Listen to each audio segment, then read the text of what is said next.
Hello guys, bersama saya lagi dalam Alright Nopo Channel. Saya ingin membawakan Anda ya ketua atau kenyataan daripada wanita UMNO bahwa Syawal ini adalah bulan untuk bermaafan, bukannya untuk mencetuskan suhu panas politik. Wow, itu antara kenyataan ya daripada ketua wanita UMNO ya, daripada wanita UMNO ini. Kerana apa sahabat semua? Kerana hari ini kita boleh lihat berbagai ya fitnah-fitnah, berita palsu, ya menghina yang di Pertuan Agong, menghina Sultan, menyentuh isu 3R dan sebagainya, memprovokasi dan sebagainya. Jadi ini antara perkara yang amat membimbangkan kita sahabat-sahabat semua. Walaupun bulan berpuasa sekarang ini, Syawal, Hari Raya Aidilfitri, ya begitu ramai yang masih ya berkelakuan biadab dan sebagainya.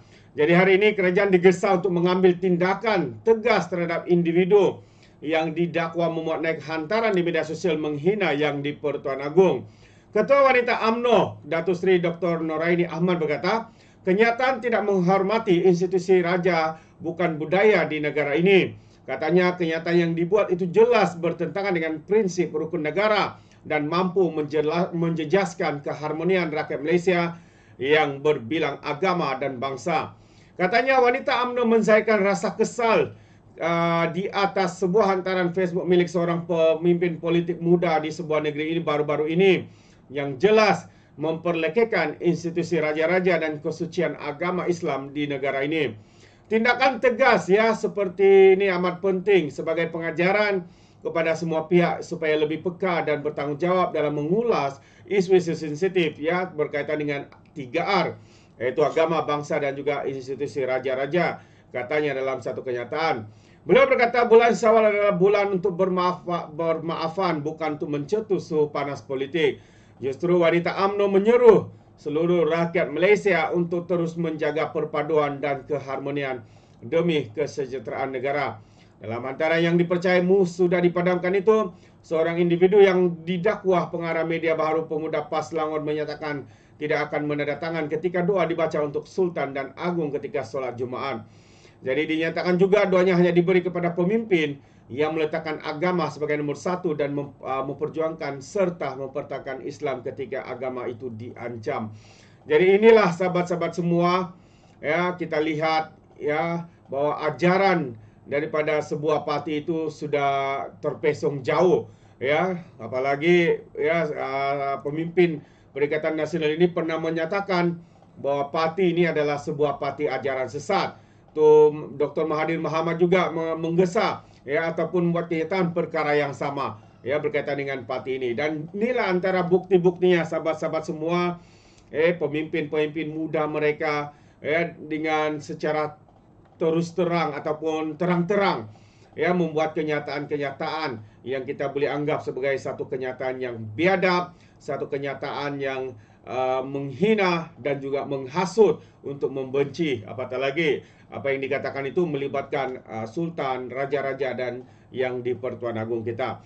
Jadi kita menggesa supaya tindakan tegas, tindakan keras diambil ya terhadap individu ini. Mungkin kalau beliau sudah pun memohon maaf, tapi permohonan maaf itu biarkanlah ya, ambillah tindakan sewajarnya supaya individu ini ya dijadikan pengajaran kepada sesiapa di luar sana yang cuba ya untuk membuat perkara yang sama. Itu dia. Jadi satu lagi kenyataan berita yang menarik yang untuk saya kongsikan. Jika mahu perpaduan sebenar, lihatlah bagaimana orang Sarawak beraya. Ini adalah satu tulisan ya yang menarik untuk saya kongsikan bersama dengan Anda. Sebenarnya bukan saja Sarawak, tetapi ia juga begitu juga dengan Sabah, sahabat semua. Tapi hari ini pengarang ini menulis ya berkaitan dengan Sarawak. Jadi Aidilfitri memasuki hari ke-6 dan rakyat berbagai kaum serta agama dilihat begitu bersemangat merayakannya dengan meneruskan berbagai tradisi seperti saling kunjung mengunjungi atau mengadakan majlis rumah terbuka, menjemput ahli keluarga, saudara mara, sahabat handai dan juga jiran tetangga. Di sebalik kepelbagaian yang wujud dalam masyarakat majmuk di negara ini, ternyata rakyat mampu mengetepikan segala perbezaan untuk meneruskan semangat perpaduan dan hidup secara harmoni serta mengeratkan silaturahim. Semangat ini amat terserlah di setiap negeri, terutamanya Sarawak, Sabah yang menyaksikan sambutan Aidilfitri di bumi Kenyalang itu begitu harmoni dan berpadu di sebalik mempunyai kepelbagaian etnik, kepercayaan dan budaya. Bahkan wujud ungkapan jika mau melihat perpaduan sebenar di Malaysia, lihatlah bagaimana orang Sarawak beraya.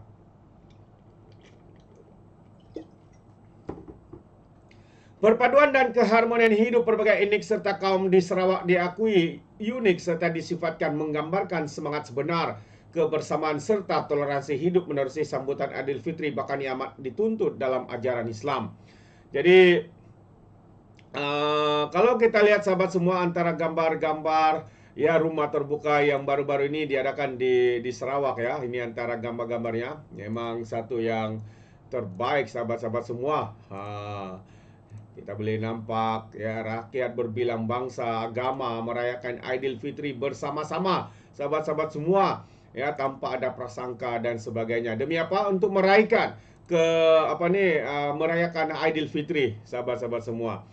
Jadi menjunjung semangat perpaduan, toleransi dan bertimbang rasa adalah pegangan hidup amat signifikan dalam kehidupan masyarakat hari ini, yang mana setiap orang tidak fanatik atau mementingkan diri sendiri, bersikap terbuka, berfikiran realistik, muafakat, bertolak ansur, sabar dan menghormati orang lain walaupun hidup dalam masyarakat mazmum.